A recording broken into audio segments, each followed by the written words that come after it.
Working on the hide here, I really like to do up the tail first on the table because it's much easier to sew since the incision has been done underneath the tail.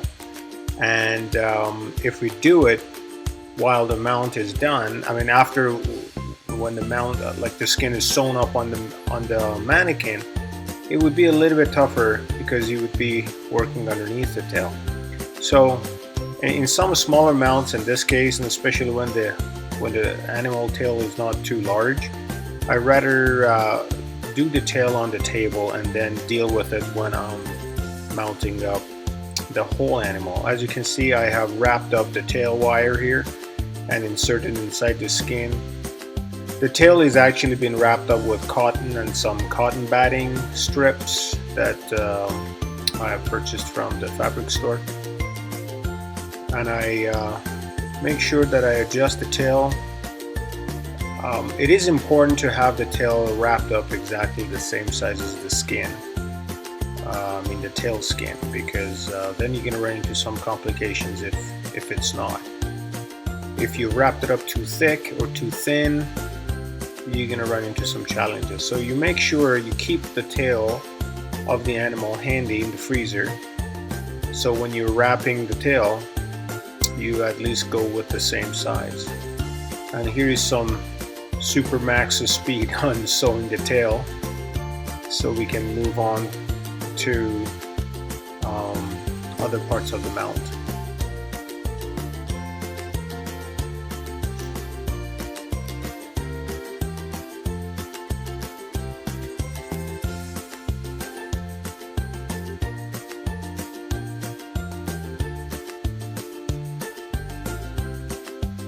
Alright, the tail is all sewn up.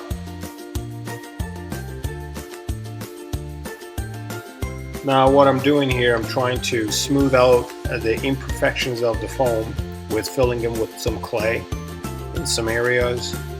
After resizing, of course, we're going to run into some holes and dents that they need to be smoothed out with some clay.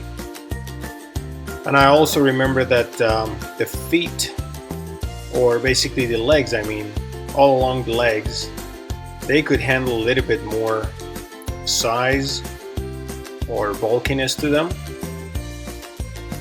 And I leave that when I am sewing the animal back up. I'll show you when. So right now I'm going to insert the skin right through the legs. This is standing mount, actually makes it quite easy for a dorsal incision, so which means that the incision has been done on the back of the animal. It is quite possible to mount long-haired animal with dorsal incision, but I do not recommend it with short-haired animal because it would be extremely difficult to hide the stitches. Almost impossible. So we push the skin right through all the leg incisions, and as soon as we have the animal on,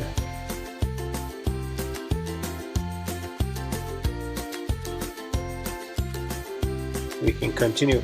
The key in mounting these life-size mounts is to make it as easy as possible for yourself. Some poses like this is a very basic pose and it allows you to do that. Some poses that involves more action, it would be a little bit more challenging.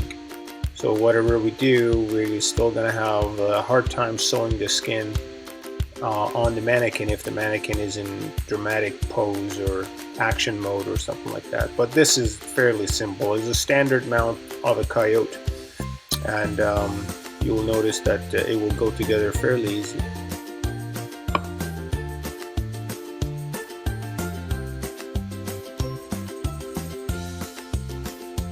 Yeah, here I realized that the legs could handle a little bit more clay work on them.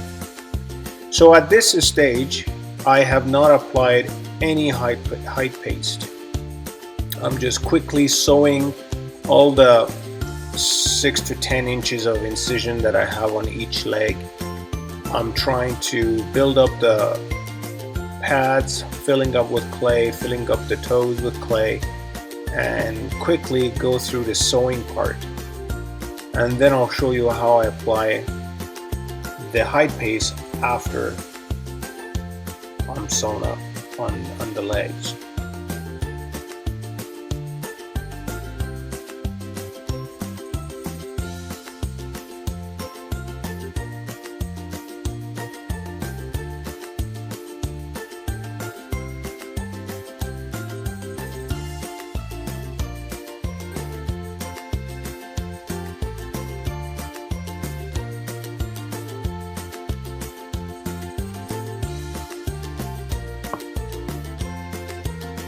My goal is to come up with the least amount of sewing. It means least amount of incisions while I'm skinning out the animal. Just because sewing is a very time-consuming part, and the less we can get by with, it would be better. So filling up the toes with clay before I bring him over the legs on the form, and then filling up the pad,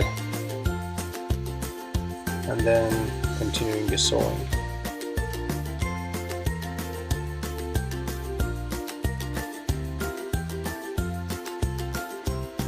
Now we're moving on to the last leg.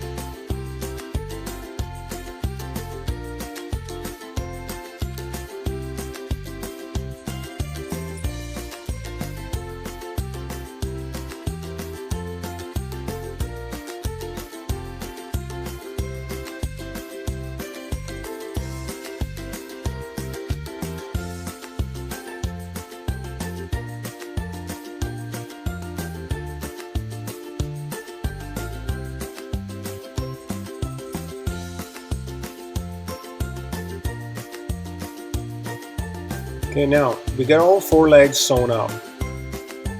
So we bring it to our temporary base, we bolt it down, make sure that it's not moving around if you put some pressure on the skin and on the mannequin, so it's going to stay quite stable. Spraying the hide with some water. Now I'm pulling down the hide on all legs all the way. It's all sewn up, so there's nothing to worry about. We pull it down as far as it goes down.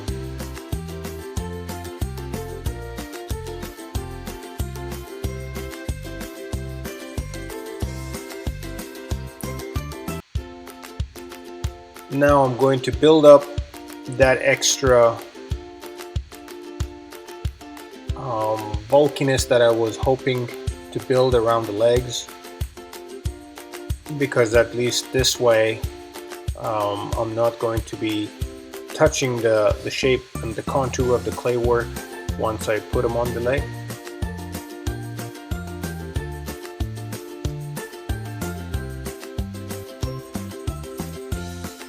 I could really sew the skin back together around the legs and just leave it as is, but I like to be quite snug when I'm mounting animals, not pulling too hard and not having any slack. And I realized that if I just add about maybe a 1/4 inch to the side profile of the legs, and with the help of some hide paste, sliding that skin back over the legs, it should give me a very nice and snug legs. So now you can see all 4 legs I have created a little bit of a side profile, and now is the time that I like to apply the hide paste, and I go quite generous about it.